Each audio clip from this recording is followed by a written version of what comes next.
अस्सलाम वालेकुम नाजरीन, आप देख रहे हैं बी न्यूज़ और मैं हूं आपका मेज़बान अजमल सियाल। हमने तहसील भर के रिजल्ट जो है इंशाल्लाह मुख्तलिफ ग्रुप्स और डिजिटल मीडिया पे और टीवी चैनल पे वायरल किए। अल्हम्दुलिल्लाह हल्का पीपी 230 100 का और कच्ची पक्की और लुडन का इलाका जो है वो सलमान शाह जो पीटीआई के नामजद करदा एमपीए थे, हमायत याफ्ता एमपीए थे, वो 40,000 वोटों से जीत चुके हैं। इस वक्त हम उनके डेरे पर मौजूद हैं, सियासी डेरे पे, जहाँ पे ढोल धमाके और वो स्पीकर और तमाम हजारों की तादाद में लोग जो से उन्हें जो है मुबारकबाद पेश करने के लिए आ रहे हैं। तो चलिए उनका बयान क्या है, उनके डेरे का विजिट करते हैं, कहते क्या है।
नहीं है।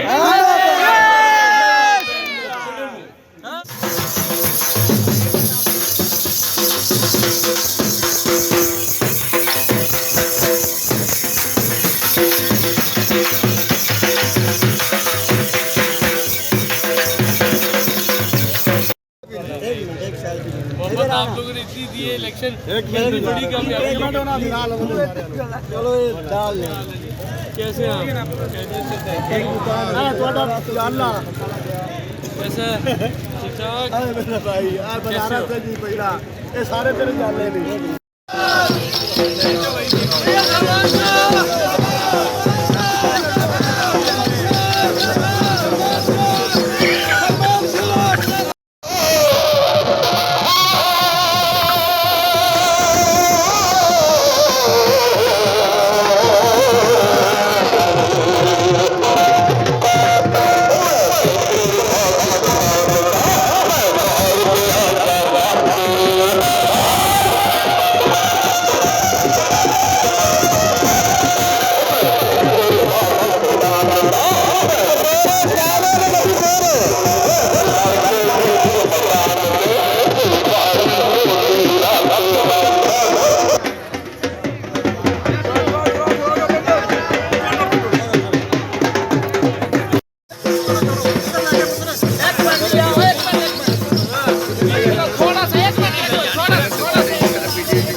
अस्सलाम वालेकुम।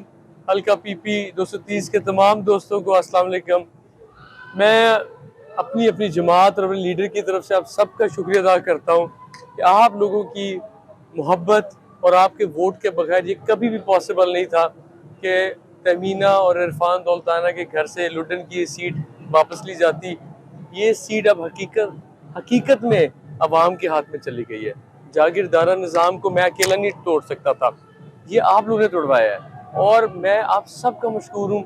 जिनसे मैं नहीं भी मिल सक रहा अभी रश की वजह से, सबको मैं बहुत शुक्रिया अदा करता हूँ।